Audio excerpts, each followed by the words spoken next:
नबी सल्लल्लाहु अलैहि वसल्लम की आदत मुबारक ये थी कि आप early early sleep and early rise, early rise और अर्ली स्लीप करते थे, रात जल्दी सो जाया करते थे। कितनी जल्दी कि जब हमारी ईशा की नमाज होती है, जो कि अंधेरा होने के तकरीबन 1.5 घंटे बाद होती है ईशा की नमाज, और कुछ मालिक में तो खैर ये काफ़ी लेट हो जाती है, लेकिन मखसूस दिनों में ये 2-3 घंटे भी लग जाते हैं इसमें। इस नमाज के फ़ौरन बाद आप आराम किया करते थे, सोने चले जाया करते थे। कोई इमरजेंसी है तो कोई एक्टिविटी करते थे, और इसका हम जानते हैं कि हमारी बायोलॉजिकल वॉच जब का ये निज़ाम है हमारे जिस्म में कि हमारी बायोलॉजिकल वॉच जब बाहर अंधेरा देखती है या उससे मालूम होता है कि ये अंधेरा, फ़र्ज़ करें मगरिब यानी कि जो हमारी नमाज़ है आजकल तकरीबन 7 बजे है, तो 1.5 से 2 घंटे का ये टाइम आपको देती है प्रिपरेशन करने के लिए। इसके बाद आपके पूरे जिस्म की आपने सोना है, यानी 2 घंटे के बाद, 2.5 घंटे बाद आपने सो जाना है। उसका फ़ायदा क्या होगा अगली स्लीप का, कि आपके जिस्म के अंदर बायोलॉजिकल वॉच के तहत एक डॉक्टर जाग जाता है, जो आपके पूरे जिस्म की मेंटेनेंस करता है। अगर कहीं ज़ख्म अंदर आ गया है, वो उसको रिपेयर करेगा।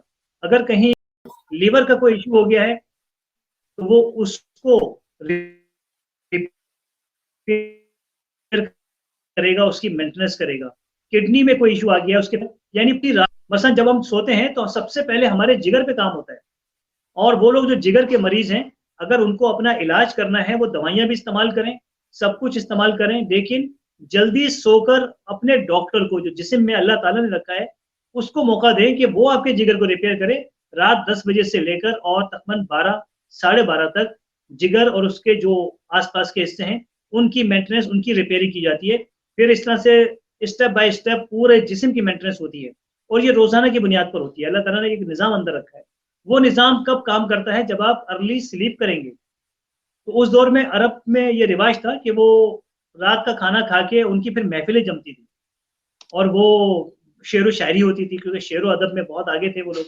तो शेर व शायरी हो रही है, किस्से कहानियाँ और जो मलाई कहानियाँ, ये उनका एक वो था रिवाज आम तौर पर। और फिर वो रात को देर से सोने के आदी थे।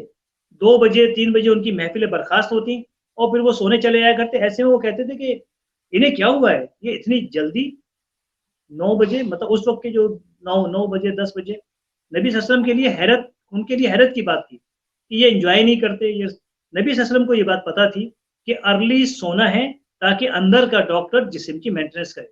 यही वजह है कि सारी ज़िंदगी हमारे हज़रत मोहम्मद सल्लल्लाहु अलैहि वसल्लम की गुज़री है। कोई एक वाक़या ऐसा किसी के पास मौजूद नहीं है, ना मुसलमानों के पास, ना गैर मुस्लिमों के पास, जब आप 1 मिनट के लिए भी बीमार हुए हों। ऑस्ट्रिया के प्रोफ़ेसर फॉनगोट कहते हैं, मैं इसलिए मुताला करता रहा पूरी किताबों का कि मुझे ये पता चले कि मोहम्मद सल्लल्लाहु अलैहि वसल्लम को कोई बीमारी भी हुई थी या नहीं। उन्होंने कहा मैंने अपनी किताबों को, जो हमारे राइटर्स ने लिखी है, मैंने सारा पढ़ लिया, 1 सेकंड की बीमारी मेरे सामने नहीं है। उन्होंने कहा कि ये दुनिया की वाहिद शख्सियत थे जो मुकम्मल तौर पर सेहतमंद ज़िंदगी गुज़ार कर गए। तो उन्होंने कहा जो इनको फ़ॉलो करेगा वो मुकम्मल सेहतमंद ज़िंदगी गुज़ारेगा। तो अर्ली स्लीप से ये मौत पॉसिबल है। अगर कोई शख्स चाहे कि सारे काम करे जो मोहम्मद सल्लल्लाहु अलैहि वसल्लम ने किए, लेकिन अर्ली स्लीप ना करे और रात के 1 बजे, 2 बजे, 3 बजे सोने की आदत हो, उसके जिस्म में सबसे पहले जिगर खराब होगा।